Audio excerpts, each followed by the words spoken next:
Powered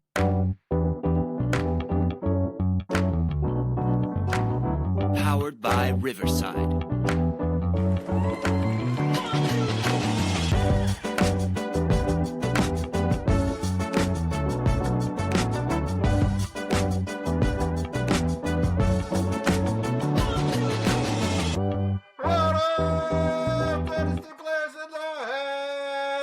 It's the Dynasty front office, and we are building you championships one trade at a time. And I'm your host, Mike Casper, for our 2026 rookie prospect profile. How you guys doing? You guys ready to talk some rookies? Yeah, man. Love this guy. All right. This is the only person I know in this draft, pretty much, besides the top quarterback. So ready to tell you, for you guys to tell me everything about him. So we're going to start off hot. We've got Jeremiyah Love, for those of you that don't know, running back of Notre Dame. He is 6 foot tall, 214 pounds. He has played 3 seasons at Notre Dame, but a majority of his production came in the last 2 seasons. This season, he had 1,300 rushing yards, 18 touchdowns, and 27 receptions with 280 receiving yards and 3 touchdowns. And in 2024, he had 1,100 yards rushing with 17 touchdowns and similar production really both years. Another 28 receptions, 237 yards, no touchdowns. He has long runs each season of 98 yards and 94 yards. That is absolutely insane. So I guess we'll start. Guys, somebody tell me about Jeremiyah Love and why I shouldn't draft him 101 over the quarterback one. Okay. So you want the negatives first? Is that what you're telling me? No. Okay. No, tell me why he's awesome. Okay. Besides the stats. I love this guy. Smooth guy, smooth, fluid athlete, good burst, good vision, really good patience. He'll sort of feel it out and then hit the hole. That's kind of his game. And he could, but like outside zone, he's excellent at stretching it out and then finding the hole and cutting to it.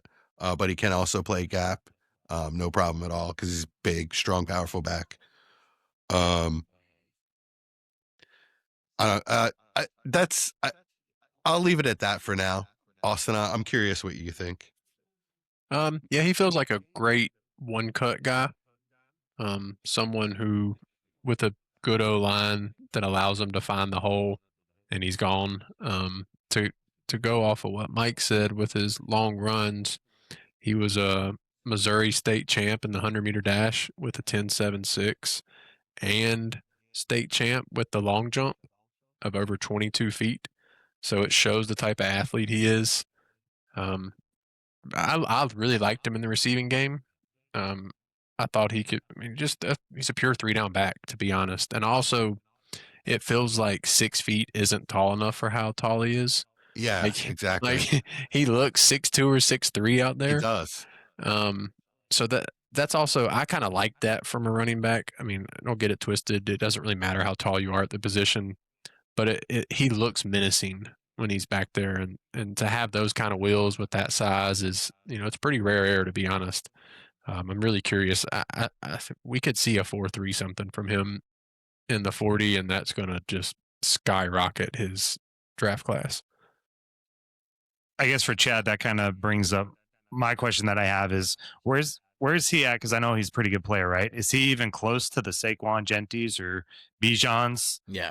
Is he right Yeah, in the middle there or above any of those guys? He's right there. It's going to be interesting because as much as Saquon was this all-world potential player, coming out as far as the kind of prospect he was, he did have a pretty significant weakness in a lot of people's eyes as far as the want to cut everything to the outside, maybe take a lot of negative plays, where maybe, the dynamism isn't as high as Barkley's. And I think that's even kind of being nitpicky about it because it is like all world.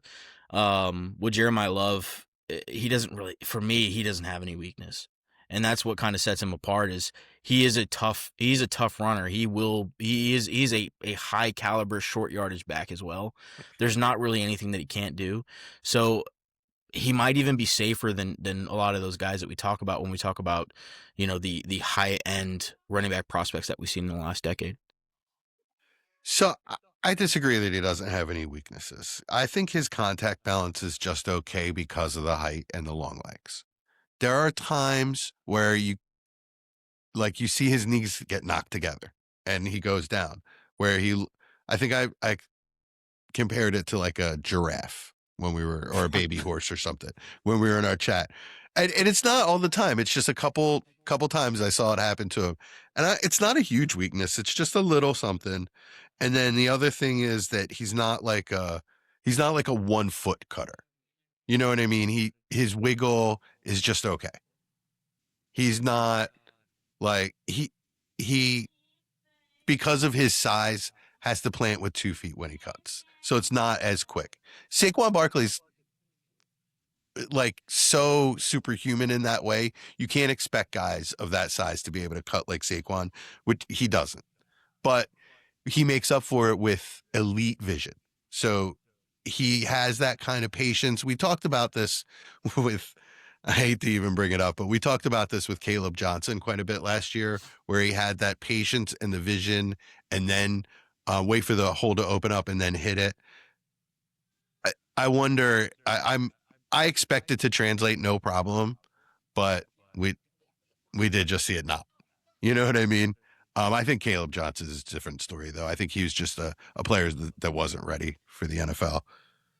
But that's it. That's all I can say as far as weaknesses. He does have good hands.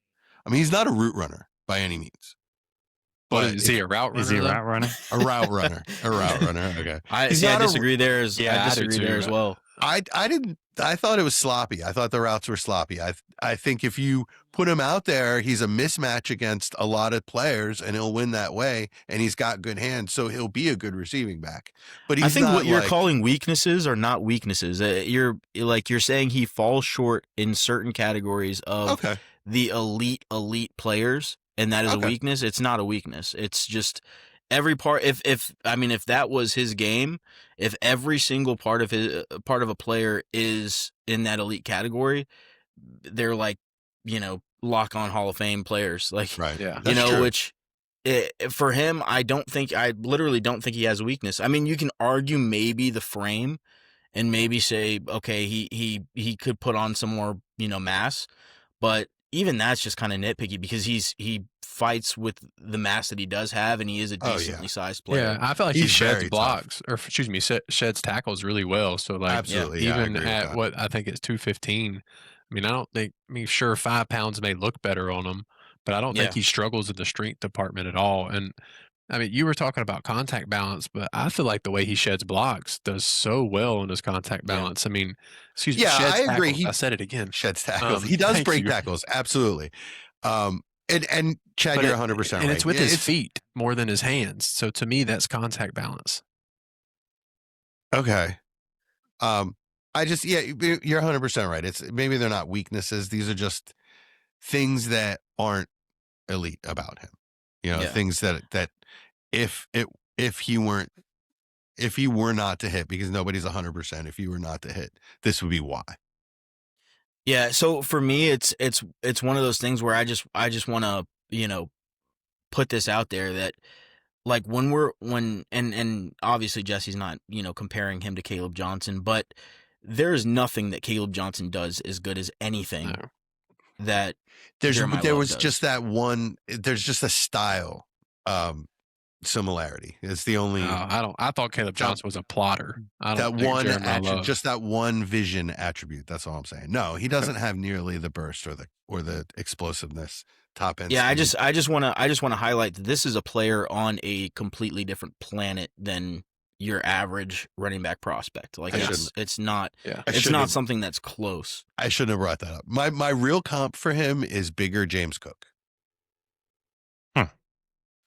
That's kind of what I see out of him. And he's also faster, actually. Yeah. Like top end speed. He's so fast. Mike's mentioned one of the long touchdowns was the USC game this year. He had, so I'm watching all of these games and I'm like, he's so bursty, he's so explosive. When am I going to get to see the long speed? It wasn't happening for him. The blocking wasn't there or whatever. And then against USC, it exploded all over me. And then he had a one-handed catch downfield, and it was a hell of a game for him. It was pretty yeah, for me, like I see if Josh Jacobs was an even better athlete, is what I see. Okay. I like that. okay. Is there Okay. Josh Jacobs is like shorter and more compact, but okay. now? So I don't think he said he looked like him. I'm talking about their game. Okay. Gotcha. So I got a question for you guys. So some owners from last, rookie draft might be a little bit scared off of Genty, right? Because went to a not great situation, and let's face it, like we still think he's a great talent, just did not have the fantasy production anyone would have expected. Is there anywhere you're worried about him, or you thought about maybe you're worried he would go to and maybe struggle similarly to Genty, or is there anywhere you'd love to see him get drafted? Oh, see what I did there? I didn't even mean to do that. I think the Raiders are the worst team I think I've ever seen. Like the ever. Jets are trying to be close. Yeah. We can't give him. We can't give. That's got to be. The Jets. I'm fine. I hate the Raiders probably more than any team, but I don't know, man. That Raiders team. The Jets don't literally have Breeze, so he's the not Giants going are there, one of the right? worst teams. The Giants are one of the worst teams in the league, and we blew them out. Like it wasn't even like we could have put up like 50 points on them. Like it was bad. Yeah. I mean that Raiders team is absolutely abysmal. They do nothing well.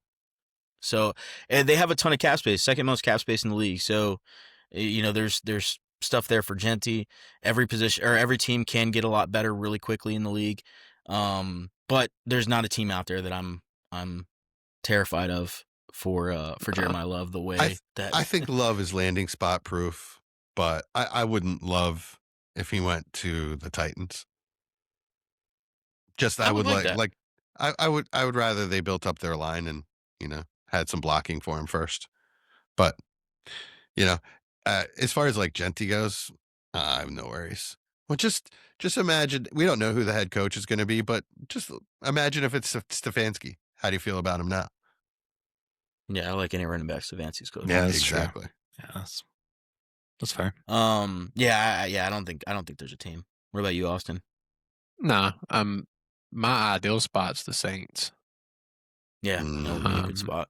I think him with Kellen Moore would be very desirable. I think that's where I saw him involved. him mocked actually in a ESPN mock draft today that I was looking at. So the heir apparent to Alvin Kamara, right? Yeah, cool. How high do you guys think he'll go?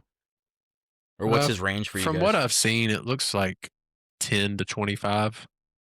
It's kind of what I'm seeing in the NFL draft, something like that. I don't think he makes it out of the first, but he doesn't seem to be anything like a top 5 pick. I think he's a top 10 talent, but won't go that high. I think he will. It'll depend on how he tests. I thought he might. If he tests in them low 4.3s and has the agility numbers with it, I mean, you absolutely could see a team go top 5 with him. Yeah, I think somewhere like Washington could be an interesting spot. Kansas City, another place, could be really interesting. That'd be great. I don't think he falls that far, but that'd be nice. Yeah, and we don't want to. Oh, and they're middle. Kansas City's 9. Oh, wow. Yeah. We don't want him behind Breece Hall anyway. That's true. Yeah. But yeah, even I know we all love Chase Brown a little bit here, but Cincinnati could be interesting too. That would be such a that would be crushing. Yeah, but I get it. Yeah. All right. What else do our listeners? It would be why do you guys think it would be crushing? I mean, Chase Brown with Joe Burrow healthy. Chase Brown. I mean, I don't love him, but for Chase Brown, it would destroy him. Yeah, with Burrow healthy, I feel like he's RB1, right? So, I mean, it'd make it a mess year one in general, because Chase Brown does produce. Yeah, he's not going to go anywhere. It would be messy year one. Yeah. Yeah, my note on him as a receiver is that he can line up in the slot. They line him up in the slot sometimes and beat LBs, but needs considerable polish as a route runner. That's a good word you said. I just disagree on it. I think as far as as far as running backs go, I think he's immediately towards the top of the table if we're ranking route runners in the NFL as day one. Wow. Okay. We disagree there. I'll have to look up specific examples and send them to you. I do think that he can play in any scheme though. He's definitely versatile enough. They used him in both gap, end zone, inside zone, outside zone, no problem. I don't think there's like a scheme problem anywhere in the NFL. No, I'd love to see him the way Bijan was used this year. I would love to see him in that style offense. I'd love to see it. Any modern back really fits that, Yeah, true. All right. Well, what else do our listeners need to know about Jeremiyah Love? Well, I guess the last question for me is he 101 or is he 102 for you guys? Would you rather have him or Mendoza? 101 easy. I'd have him 101 personally, for what little I know. Yeah. Though I'm getting a lot higher on Mendoza the more I watch. It's still Love. It's just the safety factor. And obviously roster would be dependent if I'm dying at quarterback. Then, you got to do what you got to do sometimes if you can't trade back. But I definitely, Love feels extremely safe. Yeah, I'll take Love. I like Mendoza, but I don't think he's in that tier of prospects that's going to make me, I just think Love has more talent. I'll put it that way. For sure. All right. Cool. Well, this was the 2026 rookie prospect profile. So tune in next week as we go over our next rookie headed up to the NFL draft. Ladies and gentlemen, welcome to the front office. The lights are low, the boards are lit, and the Dynasty clock is ticking. From the heart of the startup draft to the championship throne, one crew rules the long game. Give it up for the undisputed architects of empire.